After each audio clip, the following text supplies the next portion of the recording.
কি ব্যাপার রে, টাকলা এখনো স্কুলে আসলো না কেন? ঠিক চলে আসবে হয়তো। এই সবাই চুপ কর, স্যার আসছে। Sit down, sit down. কথা কি কানে যায় না? আমি তোদেরকে সিট ডাউন বলেছি আর তোরা এখনো দাঁড়িয়ে আছিস? বস তাড়াতাড়ি। স্যার বেতলে আসতে পারলি? Coming coming. You are late, why? লাভটায় আসার সময় আমার মোটর সাইকেলের টাকাটা না কাদায় আটকে গেছিল তেল। No no no, tell me English. তুই যে কথাগুলো বললি সেগুলো তুই ইংরেজিতে বলবি। তেল, when I school coming, my motorcycle chaka was pouring in kada. No noring choring, only boom boom town calling.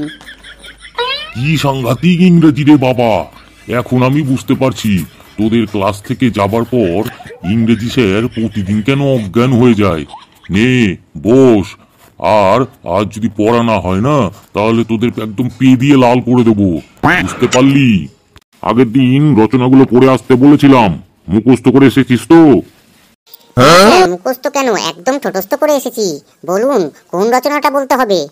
এই বেটা তো আগের দিন বাগ দিয়ে সব রচনা গুলে খেয়ে নিয়েছে, আজকে আবার কি পড়ে এসেছে কে জানে। ওর কনফিডেন্স লেভেল দেখে তোর মতিগতি ভালো ঠেকছে না। তোকে আমি পরে ধরছি, আর বাকি যারা আছে তাদের খবরগুলো আগে নিয়ে নি। পড়ার কথা শুনেই তোর মুখটা কেমন কিসমিসের মতো চুপসে গেল। কাল আমার বাবার সম্পত্তি 2 ভাগ হলো, তাই বাড়িতে অনেক লোকজন ছিল, সেই জন্য পড়া করতে পারিনি। বলিস কি, তোর বাবার সম্পত্তি 2 ভাগ হলো মানে? ব্যাপারটা একটু বুঝিয়ে বলতো। স্যার, কালকে না আমার আবার একটা ভাই হয়েছে। এতদিন আমার বাবার সব সম্পত্তির মালিক আমি একাই ছিলাম। কালকে আমার আবার একটা ভাই হলো, আমার বাবার সম্পত্তি 2 ভাগ হয়ে গেল না। কি বিচ্ছু ছেলে রে বাবা, এই বয়সেই সম্পত্তির ভাগাভাগির ধান্দা নিয়ে। বস বস, তুই বস। এই পুটি, তোর কি খবর রে? রচনা পড়ে এসেছিস তো? স্যার, কালকে আমার বাড়িতে স্মল মাদার এসেছিল, তাই পড়তে পারিনি। স্মল মাদার মানে? স্যার, ছোট মামা। স্মল মানে ছোট আর মাদার মানে মামা। ইংরেজি স্যার আমাদেরকে বলেছে ইংরেজিতে কথা বলার চেষ্টা করতে, সেই জন্য আমি ইংরেজিতে বললাম আপনাকে।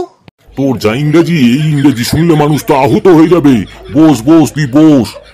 বাবা ঘেচু, তুমি পড়ে এসেছো তো? স্যার, কালকে না বৃষ্টিতে ভিজে গিয়ে সর্দি লেগে গেছে, সেই জন্য পড়তে পারিনি স্যার। আছি। বাবা ঘেচু, তুমি আবার বৃষ্টিতে ভিজতে গেলে কেন বাবা ঘেচু?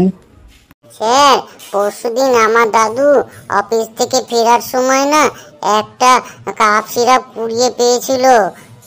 কাপ সিরাপটা বেশ দামি ছিল।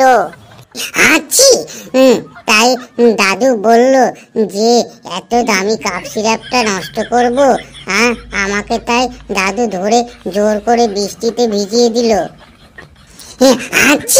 যাতে করে আমার সর্দিটা লাগে আর দাদু আমাকে ওই কাপ সিরাপটা খাওয়াতে পারে। এই কি সাংঘাতিক রে বাবা! তোর দাদু তো দেখছি সামনের বছর কি প্রেমের জন্য পুরস্কার পাবে। দেখলেন তো স্যার, এই আমার ছাড়া আর কাউরির পড়াই হয়নি, তাই স্যার ওদের পড়া ধরে আর সময় নষ্ট না করে আপনি আমাকেই পড়া ধরুন স্যার। বেশি লাফালাফি করিস না ফুটো, স্যারের মুডটা আজকে এমনিতেই খারাপ আছে। চুপচাপ থাক একটু, না হলে এই তোর জন্য আমাদেরকে আবার কান ধরে দাঁড় করিয়ে দেবে। তোরা পড়াশোনা করে আসিসনি বলে তোরা নিজেদেরকে সব স্যারের ওপর আত্মসমর্পণ করেছিস। আমি আত্মসমর্পণ করার পাত্রই নই, আমি পড়াশোনা করেই এসেছি, তাই নিজেকে স্যারের কাছে আত্মসমর্পণ করার কোনো প্রশ্নই আসে না। আগের দিন তো বাগ দিয়ে চালিয়েছিলিস, আজকে কি করবি রে? দেখ স্যার, পড়া ধরলেই তোরা বুঝতে পারবি। স্যার ধরুন স্যার, পড়া ধরুন আমাকে। স্যার, কোন রচনাটা বলবো বলুন? আফ্রিকা মহাদেশের উপর একটা রচনা বলতো। ভালো করে বল দেখি, একটু শুনি। এত সহজ স্যার, একটু কঠিন প্রশ্ন ধরুন। দেখ, বেশি পাকামো করিস না কিন্তু ফুটো, যেটা আমি বলতে বলেছি সেটাই বলবি। আফ্রিকা মহাদেশ সম্পর্কে তাড়াতাড়ি রচনাটা বল। স্যার, আফ্রিকা মহাদেশ হলো পৃথিবীর সবথেকে বৃহত্তম দ্বিতীয় মহাদেশ। পৃথিবীর বৃহত্তম মরুভূমি সাহারা এই মহাদেশেই অবস্থিত। আফ্রিকা মহাদেশের অনেক জায়গা জুড়ে রয়েছে গভীর জঙ্গল। এই জঙ্গলে নানা প্রজাতির পশু পাখি আছে, তার মধ্যে হাতিও আছে। হাতি হলো পৃথিবীর স্থলভাগের সবথেকে বড় আর শক্তিশালী প্রাণী। হাতির বড় চেহারা, পিস অ্যান্টেনার মতো বড় বড় দুটো কান, দেহের তুলনায় লেজখানা এইটুকু কুঁচকে পড়া, আর চোখ দুটো মিনমিনে ছোট। হাতির সামনের দিকে ট্রেনের মতো একটা সুর আছে, আর হাতির মনে এত আনন্দ এত ফুর্তি যে সব সময় দাঁত বের করেই থাকে। আর কেমন লাগলো আফ্রিকা মহাদেশের এই রচনাটা? বুঝেছি, এই বেটা আজকে হাতি রচনা পড়ে এসেছে। আজ সবটাও হাতি দিয়েই চালাবে। আমিও আজ ওকে ছাড়ছি না, ওকে জব্দ করেই ছাড়বো আজ। কিছু বললেন স্যার? না না, আমি তোকে কিছু বলিনি। এই তুই এবার শরৎকালের ওপর একটা রচনা বলতো। পারবি তো ফুটো শরৎকালের উপর রচনা বলতে? তুই দেখ না, এটাও খুব সহজ, আমার কাছে পুরো জল ভাত। স্যার, আমাদের দেশ মৌসুমী জলবায়ুর দেশ। এই মৌসুমী বায়ুর প্রধান বৈশিষ্ট্য হলো ঋতু পরিবর্তন, মানে ঋতুচক্র। আমাদের দেশে বর্তমানে 6টি ঋতু দেখা যায়। তার মধ্যে একটি ঋতু হলো এই শরৎ ঋতু বা শরৎকাল।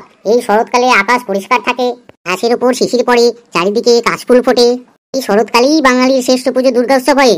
দুর্গা ঠাকুরের 2 মেয়ে লক্ষ্মী আর সরস্বতী, আর 2 ছেলে হলো কার্তিক আর গণেশ। এই গণেশ ঠাকুরের মাথাটা আবার মানুষের নয়, হাতির। আর এই হাতি হলো পৃথিবীর স্থলভাগে সবথেকে বড় আর শক্তিশালী প্রাণী।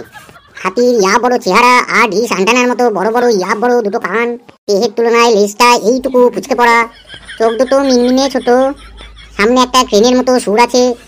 আর হাতির মনে এত আনন্দ আর ফুর্তি যে সব সময় আনন্দ আর ফুর্তিতে দাঁত বের করেই রাখে।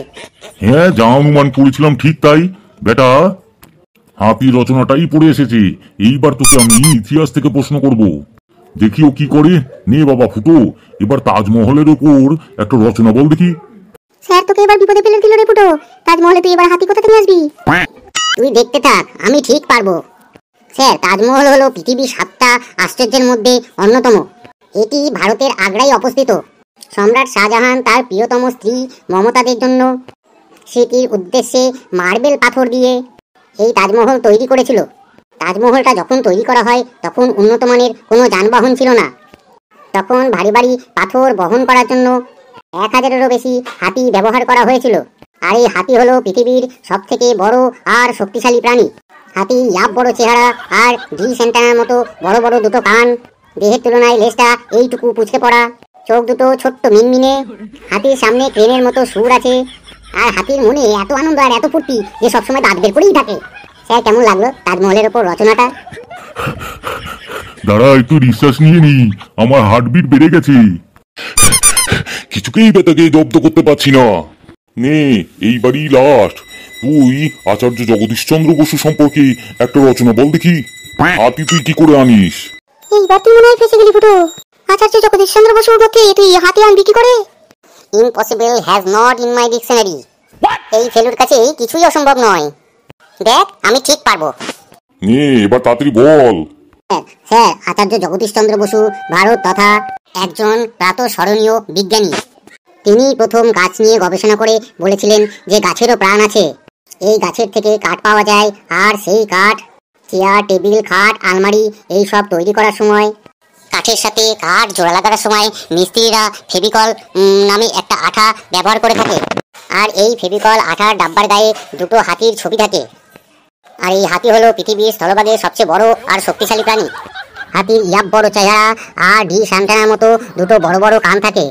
দেহের তুলনায় লেজটা এইটুকু কুঁচকে পড়া, চোখ দুটো ছোট্ট মিনমিনে। আর হাতির সামনে ট্রেনের মতো একটা সুর আছে। আর হাতির মনে এত আনন্দ এত ফুর্তি যে সবসময় দাঁত বের করেই থাকে। ওরে থাম রে, থাম, ওরে থাম।